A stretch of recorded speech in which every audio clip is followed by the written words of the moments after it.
Movie की शुरुआत में हम एक ऐना नाम की लड़की को देखते हैं जो अपने रूम में गिटार बजा रही होती है। तभी वहाँ उसका स्टेप फादर आता है और मारपीट करने लगता है और फिर उसकी इज्जत भी लूटने की कोशिश करता है।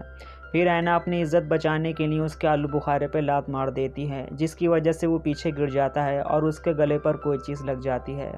गले पे चोट लगने की वजह से उसकी वहीं मौत हो जाती है। फिर सीन चेंज होता है और ऐना को पुलिस गिरफ्तार कर कोर्ट में पेश करती है और ऐना बताती है, मेरे फादर मेरी मारना चाहते थे और ज़बरदस्ती भी कर रहे थे, बस मैंने सेल्फ डिफेंस में लात मारी थी। लेकिन ऐना की मॉम उसे ही झूठा बताती हैं और कहती हैं ऐना के फादर एक अच्छे इंसान थे। और ये सब सुनने के बाद ऐना को लेडीज़ जेल भेज दिया जाता है, जहाँ पर कैदियों के दो ग्रुप होते हैं, white and black. White group की लीडर का नाम कोडी होता है और ब्लैक ग्रुप की लीडर का नाम जोई, और उसी जेल के जेलर का नाम फ्रैंक होता है। फिर फ्रैंक उन सबको जेल के और अपने रूल समझाता है और वहाँ से चला जाता है। फिर जेल में ऐना को दिखलाते हैं जो जेनी नाम की लड़की के साथ होती है, लेकिन उन दोनों में कुछ ख़ास बात नहीं होती। लेकिन कहीं ना कहीं जेनी ऐना की तरफ काफ़ी अट्रैक्ट होने लगती है और अपनी गुल्लक में उंगली डाल के घी निकालने लगती है। अगले दिन सभी कैदी ग्राउंड में होते हैं, तभी वहाँ कोडी आती है और ऐना को अपने ग्रुप में शामिल होने को बोलती है और कहती है उसे उसके साथ इंटीमेट भी होना पड़ेगा, जिसके बाद वो लोग उसे प्रोटेक्ट करेंगे। लेकिन ऐना मना कर देती है और कहती है ना तो उसे किसी ग्रुप में शामिल होना है और ना किसी के साथ इंटीमेट होना है। लेकिन कोडी को ये सब सुनकर बहुत बुरा लगता है और कोडी अपने ग्रुप के साथ मिलकर ऐना को बहुत मारती है, जिसके बाद ऐना को जेनी के साथ दिखाते हैं जो ऐना के गुल्ले दबाने लगती है और फिर ऐना भी अपने आप को नहीं रोक पाती, जिसके बाद वो दोनों इंटीमेट हो जाते हैं।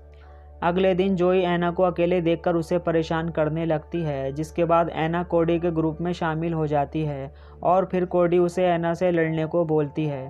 फिर ऐना जोई से लड़ने लगती है। उधर कोडी अपने मोबाइल से ये सब रिकॉर्ड कर लेती है और तभी वहाँ पुलिस आ जाती है और ऐना को नंगा करके एक कमरे में बंद कर देती है।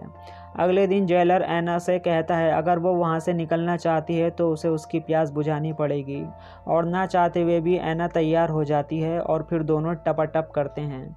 सीन चेंज होता है और ऐना को सेल में दिखाते हैं जहाँ कोडी उसे ड्रग्स देती है, जिसके बाद वो दोनों फिजिकल होते हैं।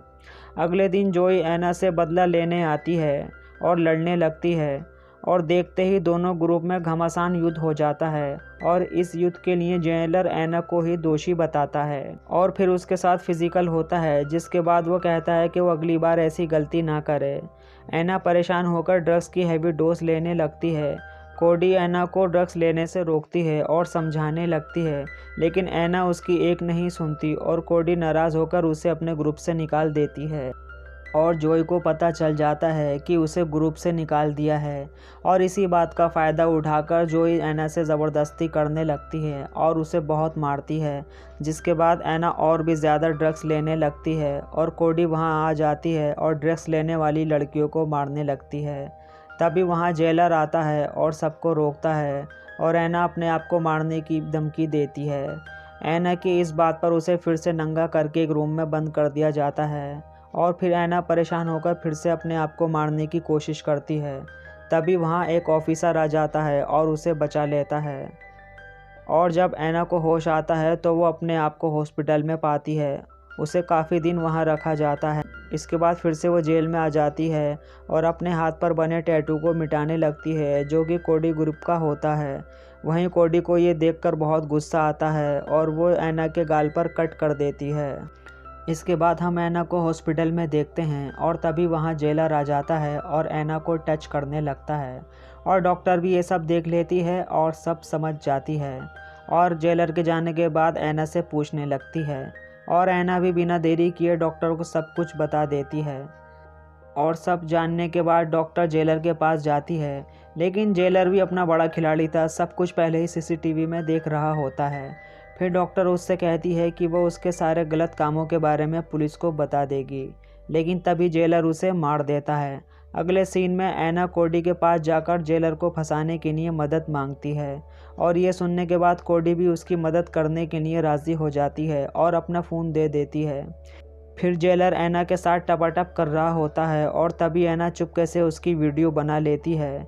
फिर कुछ दिन बाद मीटिंग होती है जहां पर कुछ कैदियों को आज़ाद करने की बात होती है, लेकिन जेलर मना कर देता है। और डॉक्टर के मर्डर में ऐना को फंसाने की कोशिश करता है। लेकिन तभी ऐना जेलर की वो वीडियो दिखाती है जिसमें वो ऐना के साथ टपाटप कर रहा होता है, और ये सब देखने के बाद जेलर को गिरफ्तार कर लिया जाता है और फाइनली ऐना को वहाँ से आज़ाद कर दिया जाता है और मूवी यहीं एंड हो जाती है। तो गाइज़, अगर आपको मेरी एक्सप्लेनेशन अच्छी लगी हो तो वीडियो को लाइक कर देना और चैनल को सब्सक्राइब भी कर देना।